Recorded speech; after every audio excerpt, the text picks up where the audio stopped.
Takk, president. Det mange venner av det kommunale selvstyret her i dag.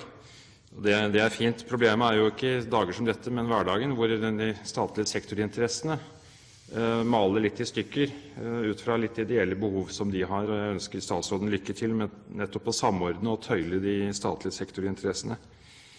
Og da oppstår det ofte uenighet.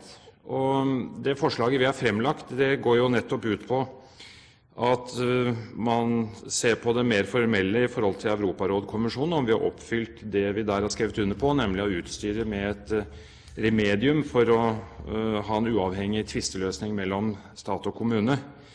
Men så var det jo det at jeg i min utålmodighet kunne tenke meg å spørre statsråden om det ikke hadde vært en god idé uansett hva den formelle gjennomgangen måtte gi. At selv om regjeringen har sitt på det tørre, og vi kanskje har oppfylt dette, det får vi komme tilbake til, så står det jo oss fritt å gjennomføre dette hvis vi finner hensiktsmessig. Og mitt spørsmål da, finner ikke statsråden dette som en meget hensiktsmessig måte å løse konflikter mellom stat og kommune på?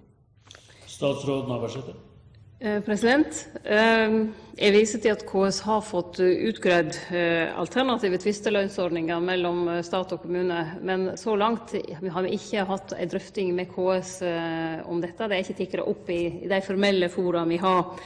Hvis en skal innføre en ny alternativ tvistelønnsordning i Norge, for eksempel med uavhengige forvaltningsdomstoler, så jo det en grunnleggende endring i forholdet mellom stat og kommune.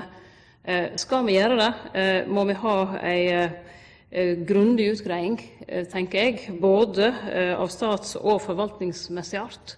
Det har vi ikke gjort per i dag. Jeg har derfor heller ikke tatt endelig stilling på om dette kan være en god ordning.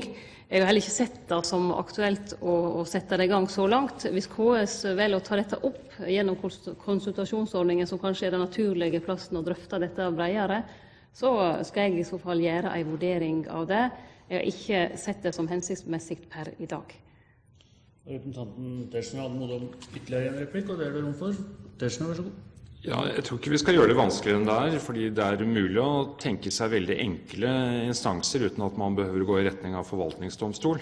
Så på det grunnlag så hadde det vært veldig interessant å høre statsrådens personlige mening om det ikke hadde vært en fordel å ha en instans utenfor det sentrale statsapparatet, som ofte ligger i Oslo også, for å avgjøre slike tvister.